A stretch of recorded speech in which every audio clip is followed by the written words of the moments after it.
Hello everyone, मेरा नाम ओम प्रकाश है और आज हम कंटिन्यू करेंगे डर्मेटोलॉजी वाला पार्ट जो लास्ट टाइम छोड़े थे वहाँ से कंटिन्यू करेंगे।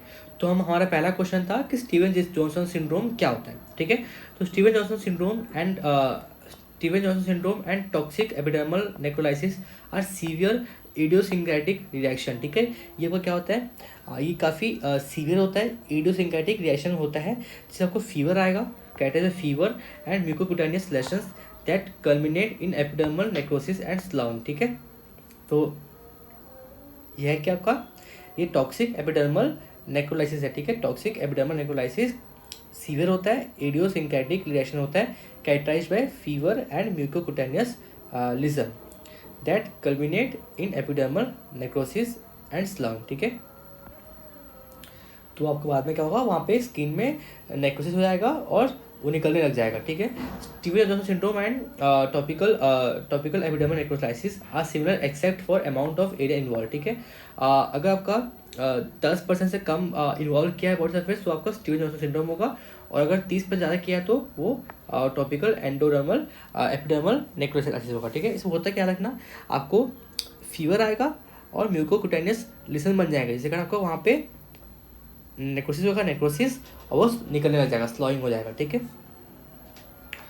ठीक है, कॉज क्या हो सकता है इसका, ड्रग कारण हो सकता है, इन्फेक्शन कारण हो सकता है, और रियली किसी का और कारण हो सकता है। ठीक है, तो ड्रग क्या है, एंटी गाउट एजेंट, अलोपुंडल यूज़ कर रहे हो आप, है ना, गाउट के लिए, तब हो सकता है ये। एंटीबायोटिक जैसे कि आपका सल्फोनामाइड्स हो गया, सेफलोस्पोरिन हो गया, तब हो सकता है पेनिसिलिन। ठीक है, एंटीसाइकोटिक एंड एंटी एपिलेप्टिक तब हो सकता है, और एनसाइड में हो सकता है आपको। क्या क्या है, एलोपुंडल हो गया, एंटीबायोटिक हो गया, एंटीसाइकोटिक हो गया और एनसाइड हो गया। इन्फेक्शन में क्या आएगा, माइकोप्लाज्मा निमोनिया। ठीक है, तब हो सकता है। और एयर में क्या होगा, vaccination, systemic disease, chemical exposure, herbal medicine, तब हो सकता है। ठीक है, ड्रग, इन्फेक्शन और rarely.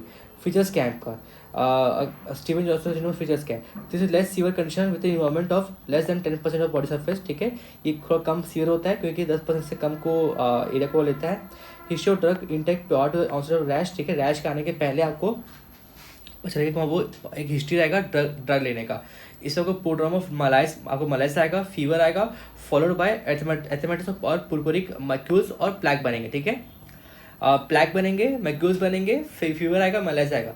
Lessons are symmetrically distributed, ये पूरा आपका सिमेट्रिकली डिस्ट्रीब्यूट रहता है। आपका पहले फेस में आएगा, फिर थोरैक्स में आएगा, फिर बाद में किसी एरिया में जाएगा। ठीक है, फेस और थोरैक्स में आएगा।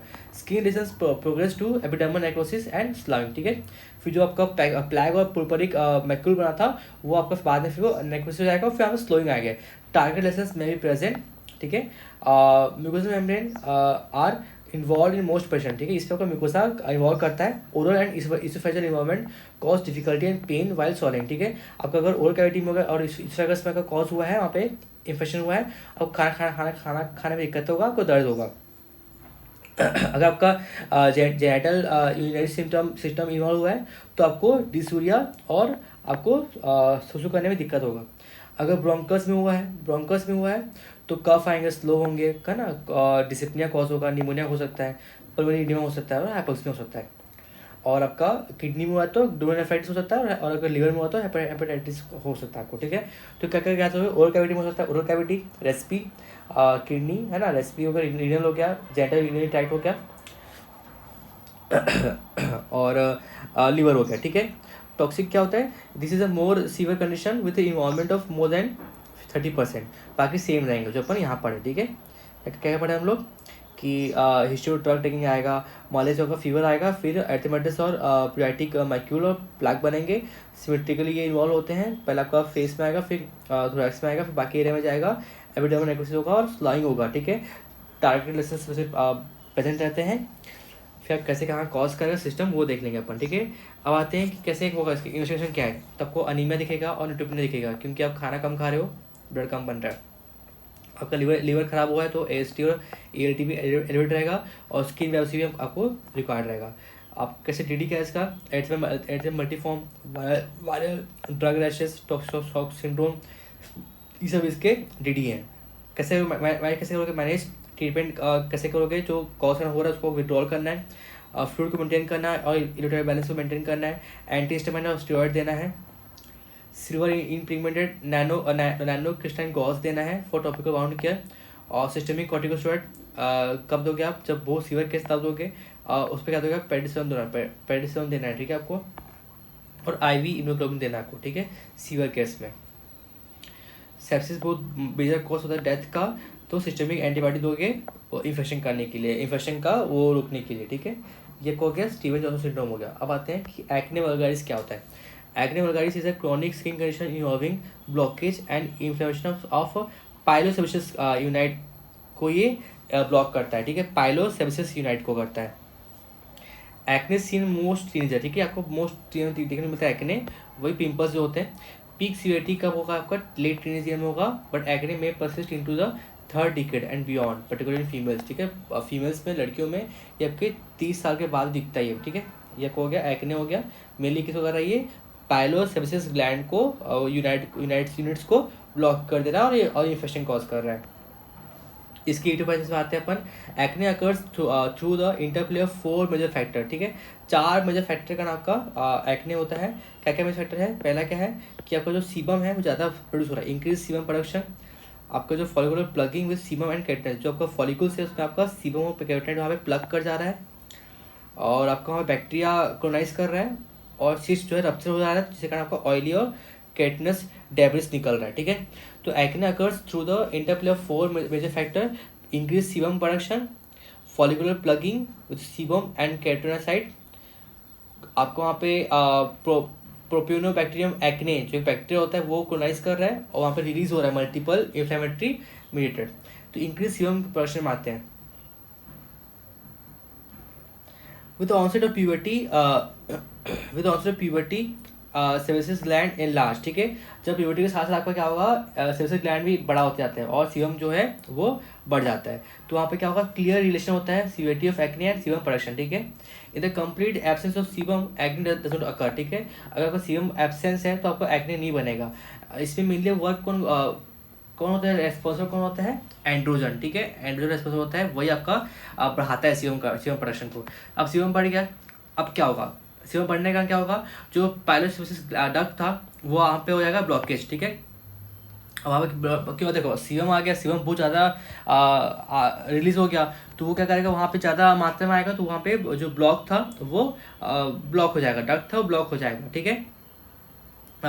Blockage of pilosebaceous duct due to retention of keratinous material at sebum lead to formation of small cyst called comedones, ठीक है।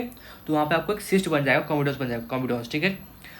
कॉमिडोन्स बन जाएगा, वहाँ पे एक प्रोपियोनोबैक्टीरियम एक्ने करके ना बैक्टीरिया होता है, ठीक है। तो जो कॉमिडोन्स बन गया था वो एक वहाँ पे बैक्टीरिया आएगा, वहाँ रहेगा, जिससे काम क्या होगा, फ्री फैटी एसिड निकलेगा सीबम से, जो इन्फ्लेमेशन कॉज करेगा और सिस्ट बनाएगा, ठीक है। सिस्ट फिर रप्चर हो जाएगा, रप्चर होने के बाद क्या होगा, वो फिर ऑयली और केराटिनस डेब्रिस निकालेगा स्किन में, ठीक है। ये आपको क्या हो गया, एटियोपैथीज हो गया। 4 फैक्टर थे, पहले सीबम ज़्यादा बन गया, सीबम बनेगा तो ब्लॉक कर देगा, ब्लॉक करेगा तो फिर बैक्टीरिया आएगा, बैक्टीरिया सिस्ट बनेगा, सिस्ट रप्चर हो जाएगा, ठीक है। ये अब आते हैं फीचर्स में आते हैं। तो clinical hallmark of acne vulgaris is comedone, ठीक है, मेन जो होता है वो कॉमिडोन ही होता है, ठीक है, जो सिस्ट का बनता है, जो या तो इंक्लोज रहेगा तो वाइट हेड दिखेगा, या ओपन रहेगा तो ब्लैक हेड दिखेगा, ठीक है।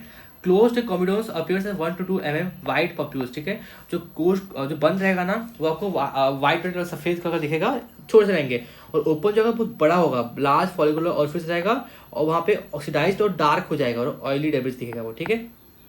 इन्फ्लेमेटरी पेप्यूल जो रहेगा, नोडुल्स रहेंगे, सिस्ट रहेंगे, वो अगर होते हैं वो अपने आप हील हो जाता है, लेकिन वहाँ पे एक स्कैरिंग छोड़ देता है, ठीक है। इन्फ्लेमेटरी पेप्यूल, नोडुल्स और सिस्ट जो बनते हैं ना वो ठीक हो जाता है अपने आप, लेकिन वो बाद में फ्यूचर में एक साइन छोड़ देता है, ठीक है।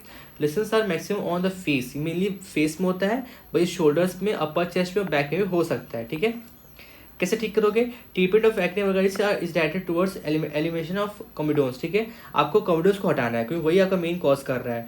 तो कैसे करो, कॉमिडोन्स कैसे हटाओगे, आपको जो केराटिनेशन हो रहा है उसको, फॉलिकुलर केराटिनेशन उसको नॉर्मल करना है, आपको सीबम प्रोडक्शन कम करना है, ठीक है, जो आपका हो रहा है उसको कम करना है, और डिक्रीज सीबम प्रोडक्शन, और आपको डिक्रीज करना है पॉपुलेशन ऑफ वो पैप्निफॉर्म एक्ने, ठीक है, और डिक्रीज करना है इन्फ्लेमेशन को।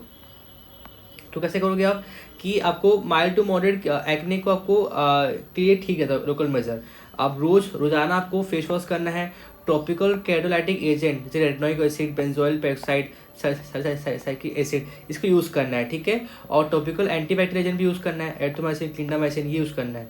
और आपको सिस्ट को इंजेक्शन देना है और ड्रेन करना है। क्या यूज़ करना है आपको? टॉपिकल केटोलाइटिक एजेंट यूज़ करना है, टॉपिकल एंटीबैक्टीरियल एजेंट यूज़ करना है, ठीक है। ये हो गए लोकल हो गए। इंटरलेजनल इंजेक्शन ऑफ ट्राई एमिक्लोन एक्टिटोनाइड, ये क्या करेगा? ये आपका इन्फ्लेमेशन को कम करेगा और सिस्ट को ठीक करेगा। Injection triamcinolone acetonide, dermabrasion and excision of the scars into the, ये क्या करेगा? डर्मा एब्रेशन और स्कार्स को एक्सरसाइज करोगे तो आपको स्किन का अपरेस को ठीक करता है। ये लोकल है। अब सिस्टमिक में आते हैं। सिस्टमिक का यूज़ करेंगे हम जब एक्ने बहुत सीवियर हो गया, ठीक है। तो एंटीबॉडी यूज़ करना है आपको टेट्रासाइक्लिन, ठीक है। और ये एंटीबॉडी क्या होता है? एंटी इन्फ्लेमेटरी इफेक्ट दिखाता है और एंटीबायोटिक दोगे आप ताकि इन्फेक्शन कॉज कम हो, ठीक है। और सिस्टमिक रेटिनॉइड यूज़ करना है, आइसोटेट्रानॉइड, ये आपको यूज़ करना है। और एस्ट्रोजन यूज़ करना है क्योंकि मेनली आपको आपका एंड्रोजन जो है वो बहुत ज़्यादा बढ़ गया है, तो आप एस्ट्रोजन दोगे ताकि ये उसको कम कर सके। ये मेनली आप वुमेन्स से दोगे, ठीक है, वुमेन्स से दोगे एस्ट्रोजन सिस्टमिक रेटिनॉइड और एंटीबायोटिक, ठीक है, यह देना आपको सिस्टमिक दोगे। और टॉपिकल में आपको जो भी आप रेगुलर वॉश करना है, टॉपिकल केटोलाइटिक एजेंट यूज़ करना है, टॉपिकल एंटीबायोटिक एजेंट यूज़ करना है और इंजेक्शन देना है और उसको स्कार को निकालना है। और इंटरलेजन इंजेक्शन टाइम को दे सकते हो, ठीक है। ये आपको हो गया एक्ने हो गया। अब आते हैं कि विटिलिगो क्या होता है। Vitiligo skin deep pigmentation of the, ये क्या होता है आपका स्किन में ना, स्किन में आपका कलर चेंज होता है विटिलिगो में, ठीक है, due to selective destruction of the skin melanocyte, ठीक है। या तो एकदम आप गोरे हो जाओगे, एकदम काले हो जाओगे, तो एकदम जो देखो ना एकदम वाइटिश होता है एकदम, वो अलग पैच में एकदम वाइटिश रहता है। फिर एकदम वाइट कलर है तो एकदम ब्लैक वाइटिश रहता है, वो होता है। तो स्किन डीप पिगमेंटेशन होता है, ठीक है, क्योंकि वहाँ पे जो स्किन का मेलानोसाइट है वहाँ पे सिलेक्टिव स्किन का मेलानोसाइट को वो कॉज करता है। इटियोलॉजी क्या है? In vitiligo there are focal areas of melanocyte loss, ठीक है, वही है। कुछ एरिया में पैचेस में, जैसे कि आपका इंसान है तो इसके पैचेस में आपका कॉज करता है, ठीक है। तो विटिलिगो क्या होता है? The focal area for melanocyte loss which is considered to be due to cell mediated autoimmune attack. ये भी आपका क्या होता है? ऑटोइम्यून अटैक कारण होता है। Some patient have antibody to melanin, ठीक है। कुछ पेशेंट्स में क्या होता है? मेलानिन के लिए एंटीबॉडी आता है। इट में associated with other autoimmune disease such as diabetes, addiction disease और pernicious anemia, ठीक है। अगर कोई और आपको डिजीज है, डायबिटीज हो गया, एडिशन डिजीज हो गया, pernicious anemia हो गया, तो आपको ये कॉज कर सकता है। Genetic factors may play a role. 20% of patient may have a family history of vitiligo, ठीक है। फैमिली हिस्ट्री तो भी हो सकता है। और aesthetic factors are also play a major role. Trauma, sudden chemical, sunburn, ये आपका करता है, ठीक है। अब आते हैं फीचर्स, क्या आपको दिखेगा? लेसन्स में स्टार्ट एट एनी एज, कोई भी एज में ये आपका स्टार्ट हो सकता है, बट जनरली कब होगा? ये आपके एडोलेसेंस में होगा, फिर एडल्ट लाइफ में होगा। Segmental vitiligo is restricted to one part of the body, ये कुछ पार्ट में ही होता है सेगमेंटल, ठीक है।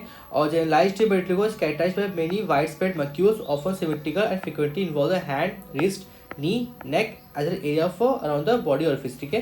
कहाँ पे करता है? ये मैक्यूल बनाता है ये, और कहाँ पे? हैंड में, रिस्ट में, नी में, नेक में और बॉडी के ऑरिफिस में, ठीक है। The patches of depigmentation are sharply demarcated, ठीक है। जो आपके पैच है वो आपको दिखता है अलग से, ठीक है। और sensations are in the depigmented patches normal unlike leprosy, वहाँ पे आपका जो सेंसेशन है वो नॉर्मल होता है, वहाँ पे गायब नहीं होता है, जैसे लेप्रोसी में गायब होता है। कोर्स कैसा होता है? स्टैटिक होता है और स्लोली होता है प्रोग्रेसिव, ठीक है। और सम पेशेंट्स में एक्सपीरियंस स्पॉन्टेनियस रीपिगमेंटेशन, कुछ पेशेंट में अचानक से आपको रीपिगमेंटेशन दिखता है, ठीक है। डीडी क्या है? लेप्रोसी, लाइसेंस स्क्लेरोसिस, है ना, केमिकल लिकोडर्मा, ये सब आ जाएगा आपका, ठीक है। कैसे मैनेज कैसे करोगे? Corticosteroids, calcium inhibitor, UV light, surgery, depigmentation therapy और कॉम्बिफ्लेक्स कॉस्मेटिक, ठीक है। तो कॉर्टिकोस्टेरॉइड्स, जो टॉपिकल कॉर्टिकोस्टेरॉइड होता है वो फर्स्ट चॉइस होता है थेरेपी का, ठीक है। टॉपिकल प्रिपरेशन जैसे कि ऑफ फ्लूटिकाजोन अप्रोप्रिएट और मोमेटाजोन, ये आप दे सकते हो, ठीक है। कैल्सिन्यूरिन क्या होता है? टॉपिकल कैल्सिन्यूरिन इनहिबिटर आप दे सकते हो। यूवी लाइट, ये टॉपिकल से ओरल सोरालेंस, जो कि अपन यूज़ करते हैं कहाँ पे?